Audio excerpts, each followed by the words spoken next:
ingcwaba thina sikhule lihlonishwa lingakhonjwa, kodwa ngoku sesihlala phezu kwawo sesenzela kwama i-washing phezu kwawo ngoba ayikho enye indawo esohlala kuyona. Zintsapho ezingamakhulu zaseThekwini KwaZulu-Natal ezithi kuye kwanyanzeleka ukuba zakhe imizi yazo kwindawo yamadlaka ngenxa yokusilela karhulumente ukuzakhela izindlu. Abayeke yonke lento banginikeza umzimba kaMfowethu. Umfowethu abakamdobhe esitratweni bamthethela izindlu. Siyamazi thina ke. So unalokho ashile siyamazi ukuthi wekhaya uphi nakube there is something eyenzakalayo. Usapho lwaseMamelodi East ePitoli likwimeko yemaqongo nanjengoko lungakwazi ukungcwaba ilungu lalo ngenxa yokucotha kweziphumo zencindi yofuzo. Please know that there will be no applications after the 29th of August. There will be no new applications. So you have to apply during this period. Bashiyekelwe izintsuku ezine kuphela abazali kwiphondo laseGauteng phambi kokuba babe nethuba lokubhalisa abantwana babo online. Oku kuzana njengoko iza kuvulwa kule veki izayo ngoLwesine inkqubo yokubhalisa abantwana bagrade 1 nograde 8.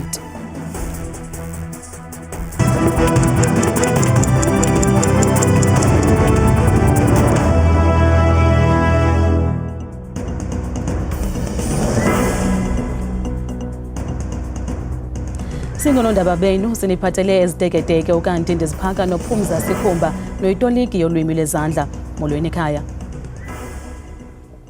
Zintsapho ezingaphaya kwamakhulu 4 kulindeleke ukuba zifumane izindlu emva kweminyaka zihlala kwindawo yamadlaka eSeaview eThekwini.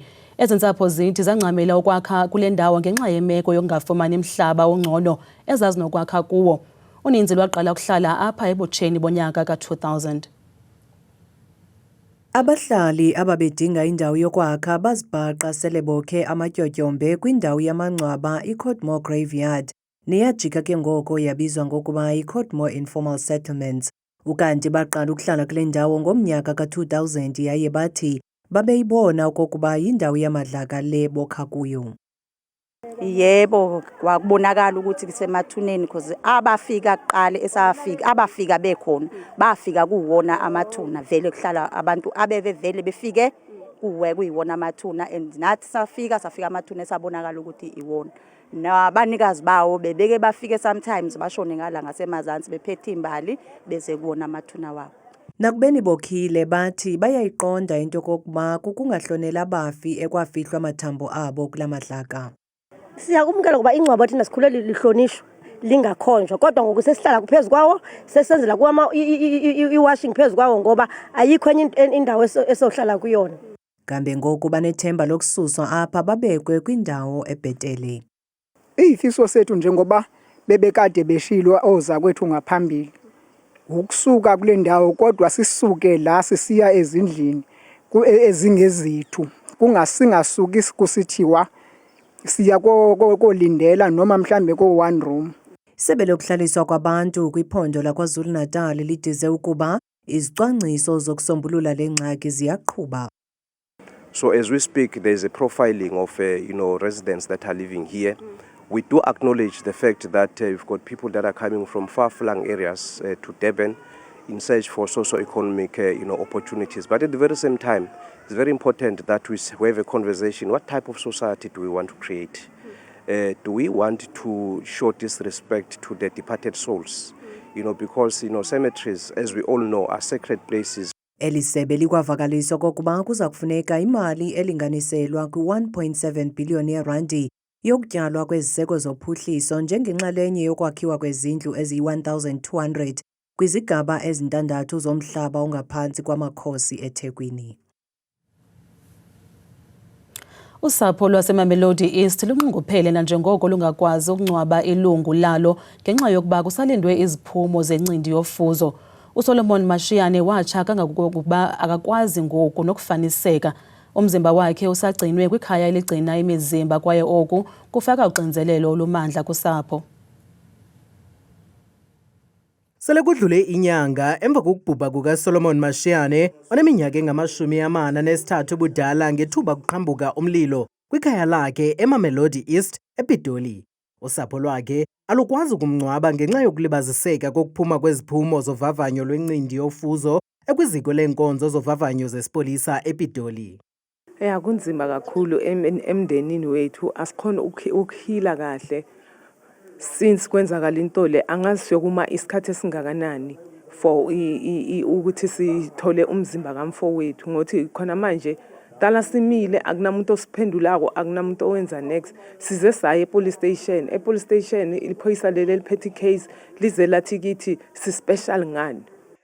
UAbraham Mashiyane ubongoza ukuba kukhululwe ngokukhawuleza amathambo omninawo wakhe.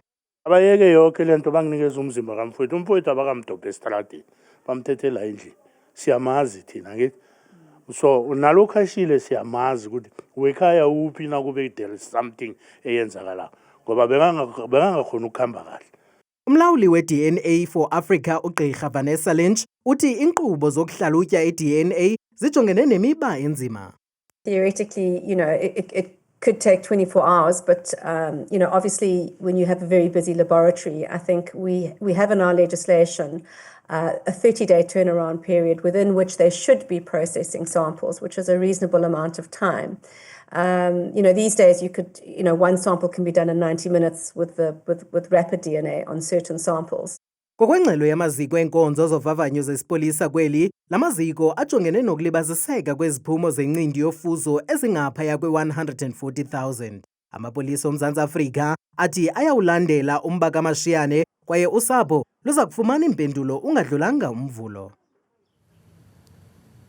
Umphathiswa wohlengahlengiso lwemihlaba nophuhliso lwamaphandle uMzwanele Nyonso ube nenhlanganiso nekumkani yabathembu ukumkani ubuyele ekhaya Dalindyebo ukufumana umkhombandlela ngokwabiwa komhlaba ukuze kwakhelwe abantu izindlu kumasipala wengingqi iKing Sabata Dalindyebo. uNyonso uthembise ngokuqaqanisa lo mcimbi ukuze kunikezelwe ngomhlaba kwisebe lokuhlaliswa koluntu elizawuthi lakhele amaxhoba ezikhukhula ezindlu. Kubonakala ngathi Zelamathokazi intlanganiso yasekhusini phakathi kwekumkani yabathembu ukumkani buyele ekhaya Dalindyebo kwanomphathiswa wohlengahlengiso lwemihlaba nophuhliso lwamaphandle uMzwanele Nyonso. Le ntlanganiso ilandela ukrutharhuthwano phakathi komasipala wasekuhlaleni iKing Sabata Dalindyebo neenkokheli zemveli nto leyo ebambezela ukufuduswa kwamaxhoba ezikhukhula angaphaya kwama400.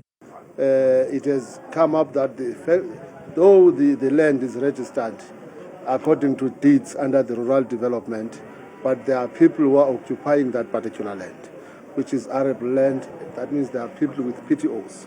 So we've agreed that we must ask the chief of that particular area, who is also here in this meeting, to go and consult those landowners or holders, let me say. So they are going to be consulted, and on the 22nd, we'll get the response. And from there, if they agree that we must get that land, if they agree that maybe we must compensate and use that land, then we'll take it from there and we'll use that particular land. Umphathiswa ukwathe akho amanye amaqhinga lintu nongekehli ukungaboni ngasolinye. If we do not agree, then we'll have option B, which is the land next to the airport or next to the camp 14 Sai. But we are hopeful that with this one that was identified by the municipality, we'll be able to get those done, because that land is 150 hectares and we only require 20 hectares. Ukanti kumkani yambise ngelithi abakuchasanga ukunikela ngomhlaba xa kuza kuhlaliwa phansi kuthetha-thethwane. Certainly, the king wants those people to be housed as early as yesterday. So any help that is coming, the king will be very happy. De kukhutshwe ngokusesikweni isibhengezo kuphathelene nomba womhlaba amaxhoba ezikhukhula aza kuqhubeka okwangoku ehlele kumaziko afihle kuwo intloko. Bashekelwe izintsuku ezine kuphela abazali kwiphondo laseGauteng phambi kokuba babe nethuba lokubhalisa abantwana babo online. Okukuzana njengoko iza kuvulwa kule veki ezayo ngoLwesine inkqubo yokubhalisa abantwana baka grade 1 no grade 8.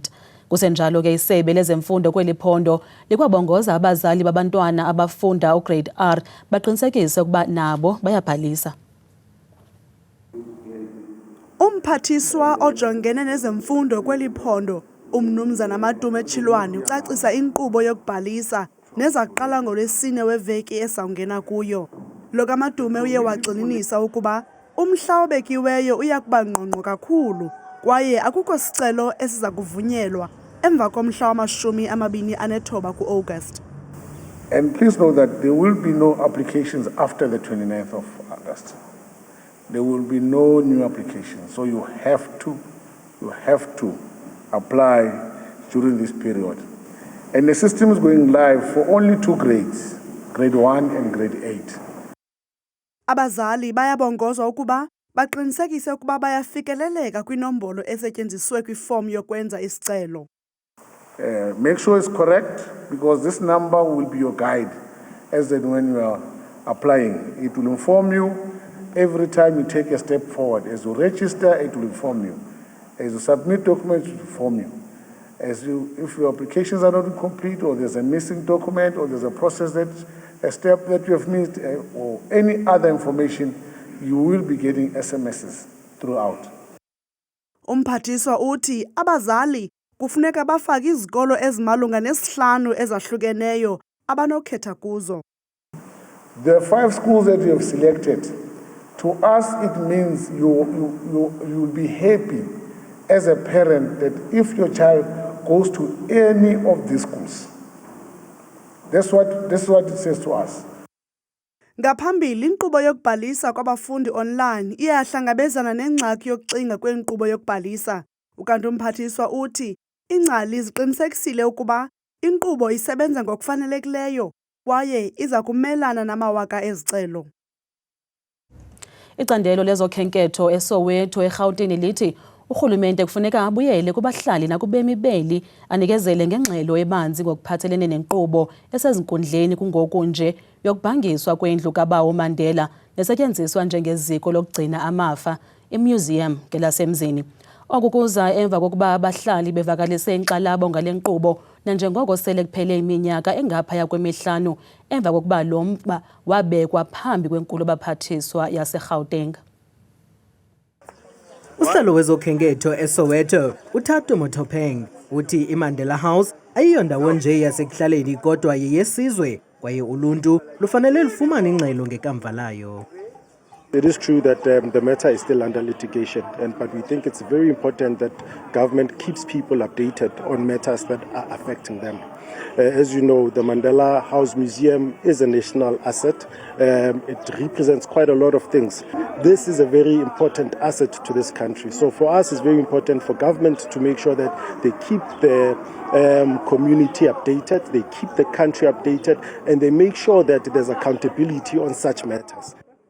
Umotopeng uthi ukuvalwa kweliziko lolondolozo iMandela House kube nefuthe elibi kwimingeni ebanzi yokhenketho eSoweto echaphazela amashishini yasekuhlaleni kunye nabahlali. The place is already raising enough funds to clean the street. It must contribute to the local economy. It must contribute to the local people. That's what we want to see. So if it's not doing that, those small little things, for us it's a concern because of it therefore compromises the Vilakazi experience. Nangona kukho imfihlakalo malunga nekamva lale ndawo yolondolozo, le ndlu ihleli ingumtsalane kubakhenkethi bamazwe ngamazwe abafuna ukufunda ngobomi bukaMadiba kunye nabafundi bembali yelizwe. Nangona kunjalo, ngenxa yobuzaza beenkqubo zenkundla, abo babandekanyekayo kwinkqubo baye bacela ukuba bangenzi izimvo okwangoku. Ziyavula kwakhona izikolo zeli ngolwesibini kwaye kukho abadlali abaselula abadlala ibhola ekhatywayo abaxinge kwilizwe laseEurope nabangakwazi ukubuyela kweli. Le matyendyana ayinxalenye yabadlali kwisikolo sebhola ekhatywayo iBT Football Academy nebekufanele ukuba babuyela kweli kule veki iphelileyo ngolwesithathu. Kungoku nje abazali banexhala ngokhuseleko labantwana babo. It's so sad, ma'am. I don't want to lie. I can't even sleep. I'm not coping even at work because I'm so worried. My child is too far from me. And then I get no information if what's going to happen and so on. I managed to pay the 30,000 rand, and then the 15,000 rand we were helped by a Crayfontein Taxi Association. So it rained, I don't want to lie, because the expenses also, preparations of the child also. So I had to face all that, and I have to do it alone. So it's so frustrating when your child is not in front of you, and it's so long now, and then now they're starting to panic, and they're starting now to be scared because they don't know what's going to happen next, because they're moving them from one place to another. They were at the airport, at Lisbon Airport now this morning, but now she's saying they moved there. They're all panicking. They now starting now to not to answer us when we're talking. They don't know what to say, because they've now frustrated as they're asking the coaches, and the coaches don't have enough answers for them, as we also don't have answers for them.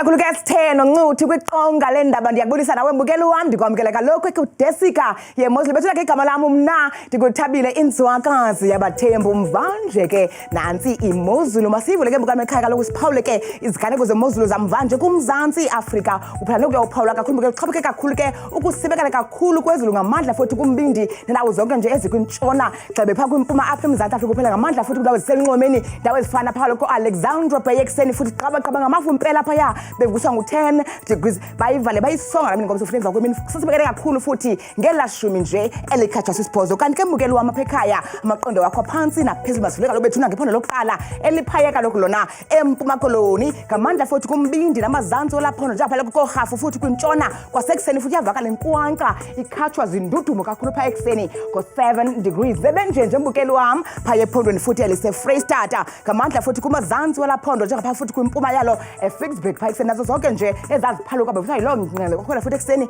ibanda kakhulu ngenxa yakhe ke la 4 degrees nansi bethuna kwakhona kaloku imozulu ephondweni elisentshona koloni ngomso ngamandla futhi kumantla olaphondo ndawo ezo ezifana phakathi koBeaufort West futhi ngabanda mpela phaya ngala 10 degrees nqambe nam ngokubanzi kwakhona phaya ephondweni mbukeli elise-Northern Cape ngomso futhi ngamandla kwimpuma yelaphondo Priska kwasekuseni futhi kuyanetha kuyaduduma futhi kubaneka yonke la ntsasa ngenxa yakhe ke la 12 degrees nansi kaloku kwakhona bethuna imozulu ephondweni elise-North West ngomso futhi ngamazantsi ke mbukeli olaphondo futhi Moruleng kwasekuseni kwakhona kuyabanda ku-8 degrees naphaya koFreiburg xa unika kwakhona laphondo futhi ngesithandathu ngexesha lasekuseni nansi kwakhona imozulu ephondweni elise-Gauteng futhi ngamandla kumazantsi wephondo futhi Carletonville kwasekuseni phaya yavala inkwanka namafu phaya ngala 6 degrees napha koJohannesburg kumbindi kuye kusihla mpela phaya ngo-5 degrees sinyuke ngokubanzi phaya ephondweni elise-Limpopo ngomso futhi ngamandla futhi mbukeli wami amazantsi welaphondo bila kwasekuseni ngo-5 degrees naphaya ePhalaborwa kwimpuma yelaphondo futhi nguye kaloku la 10 xa bevuka ekuseni nansi kwakhona imozulu ephondweni lasempumalanga ngamandla futhi kumantla nentshona yelaphondo Middleburg ekuseni kwakhona futhi ku-5 degrees kubande mpela emalahleni ngesine ekuseni mbukeli ekhaya vuma mani ndivale ke ndiyisonge phaya ephondweni laKwaZulu Natal ngomso futhi ngamandla mbukeli wami amazantsi welaphondo njengapha koPietermaritzburg ekuseni yinkwanka ingqele zindudumo ku-8 degrees mna ndikuthele kangaka xa eshela umyole